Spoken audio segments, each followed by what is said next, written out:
વનફળ લઈ આવી કે આપણે થોડા ખાઈ પછી આગળ નીકળીએ ત્યાંથી થોડો વિયામો પણ લઈ લઈએ. હા બરાબર. હવે જ્યાં વનની અંદર જઈને લક્ષ્મણ જ્યાં વનફળ જામ ઝાડની અંદર હાથ લગાવે ત્યાં તો રામ બોલે એટલે સબરીની ભક્તિથી આ વનની પ્રકૃતિ ફેરવી નાખી. વાહ વાહ. ભક્તિની આટલી તાકાત છે ભલામણા. વાહ બાપુ. અને જો આવા સંતો મંતો ને ભક્તો ભેગા થયા હોય અને કદાચ કોઈ અરવા રસ્તે જતો હોય ને કદાચ એને સીધા રસ્તે લઈ લેવાય. વાહ વાહ વાહ. આનંદની વાત કહેવાય. આ તો બાપુ થોડી બેહવાની તકલીફ છે એટલે કે મને આ વાતમાં બહુ મોજ આવે. વાહ બાપુ. હવે જ્યાં વનફળ હતું તો આમાં હાથ લગાવ્યો એટલે રામ બોલ્યો એટલે લક્ષ્મણને વિચાર આવ્યો કે આ તો મારા ભાઈના ભક્ત છે, આને તો અમારાથી કેમ ખવાય? દૂધ બનાવ્યું આને તો ના ખવાય.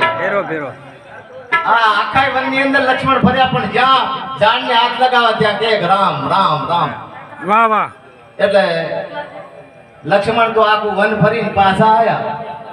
રામચંદ્રજી વિચારમાં પડી ગયા કે લક્ષ્મણ આખું વન છે અને વનમાંથી જે વનફળ ના લાવ્યો હતો. વાહ વાહ.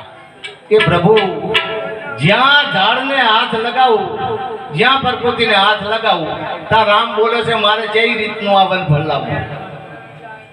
એટલે રામચંદ્ર ભગવાને કીધું કે લક્ષ્મણ તારી વાત સાચી છે પણ આ રહીને આ તો ભક્તિની તાકાત છે.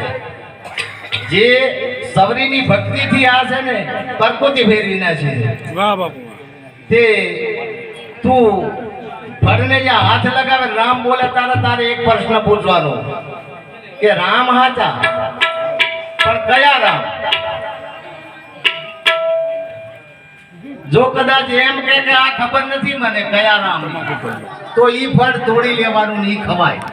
એનાથી કઈ ના થાય.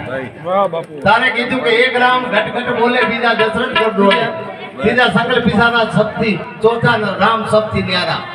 એટલે આ બધું જે કઈ ઘડતર છે ને બાપુ એ મહાપુરુષોને જે પરમાત્માએ કરેલું છે એ સારી વાત છે ને આનંદ છે.